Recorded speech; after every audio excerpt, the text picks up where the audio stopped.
All right, and with a natural segue, we go right from Michael Knowles to our crappy culture.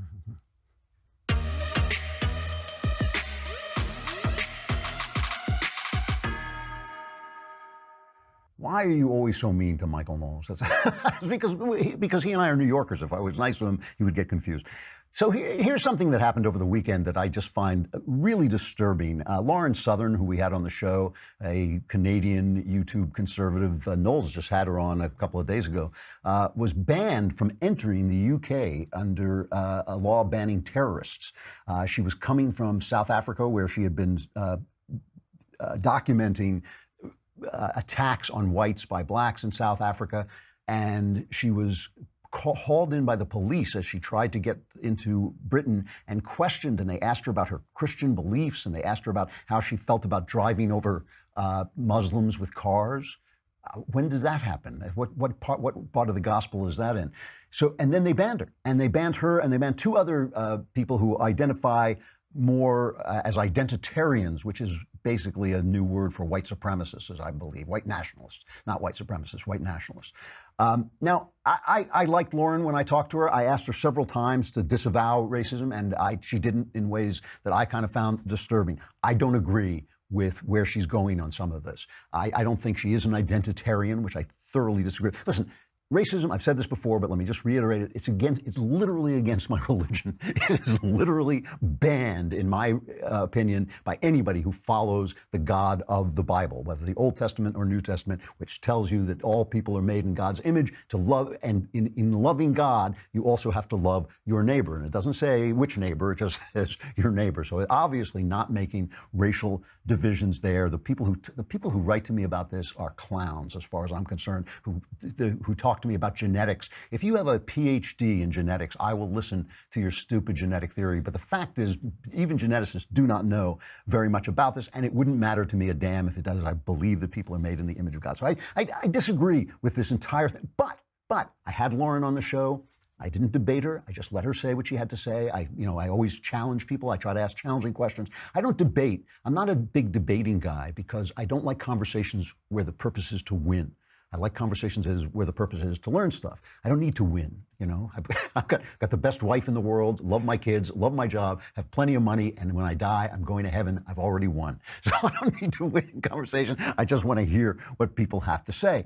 But this censorship, and this is coming in a country, Britain, where they've just found, they've been investigating another one of these situations in Telford where Muslims were grooming children for sex.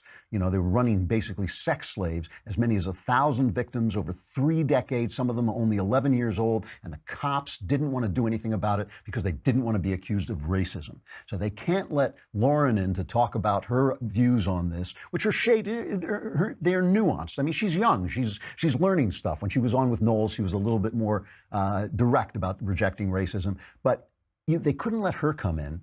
I can let her come in disagreeing with her. I can let her say anything she wants. Why do they? And by the way, just so you know, this is not a UK problem. This is happening here too. In October, Democrat Senators Mark Warner and Amy Klobuchar, with John McCain, who is the worst on First Amendment stuff, they introduced the Honest Ads Act.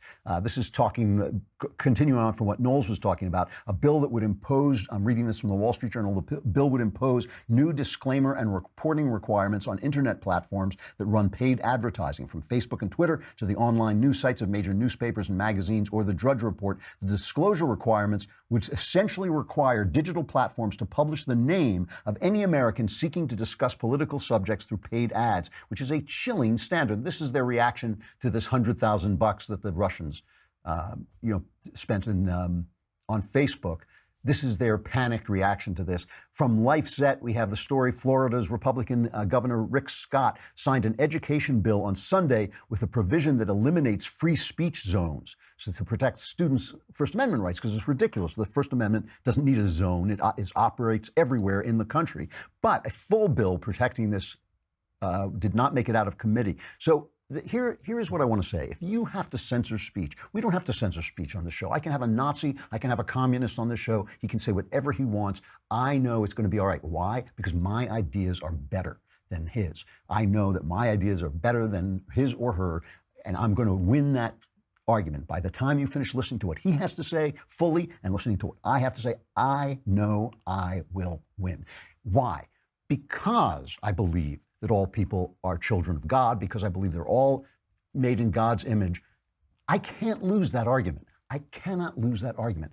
Why are they losing the argument in Britain? Because of identity politics. Why are they losing it on college campuses? Because of identity politics. If you believe in identity politics, you are a racist. And if you are a racist, you can't win an argument against other racists. If you say Black Lives Matter and somebody comes in and says White Lives Matter, if you say black should be given, the best jobs, and somebody comes in and says white should be given the best jobs, you have no argument. You have lost the argument because you have given away the basic tenet, the basic principle that made racism untenable in the West. We fought the Civil War because we believed that all men were created equal. We believed that all men were created equal because we were shaped and formed by biblical logic. That's how that happened. It didn't happen outside of history. It happened in history. That's how those ideas developed. Once you give away those basic ideas of equality, of true equality, equality before God, not equality of income, not equality of achievement, just equality before God and the law, once you give away those, you have got no argument, and you've got to start shutting people down.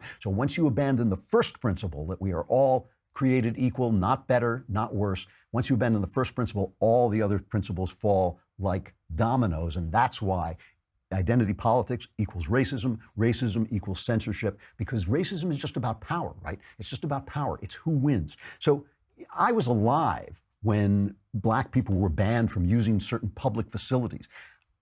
I have no idea how, as a parent, you would explain that to your child. Oh, you can't go into that bathroom because your skin is brown. You can't have this because your skin. I don't know how you explain that. That was an evil. The way to correct that is to stop doing it. You stop doing it. You don't then create safe spaces for Blacks. You don't then create bathrooms that whites can't come into or classes that whites can't come into. When you bite the evil apple, you just become evil, and now you got to shut people up because they're going to expose you for the evil that you are. That's what's happening in the UK, and it's what's happening on college campuses. Identity politics is racism. Racism requires censorship because it has no argument against itself. Tomorrow, we have Christian Toto on to talk about the movies and the culture. Excellent. I'm Andrew Klavan. This is The Andrew Klavan Show. Be there then.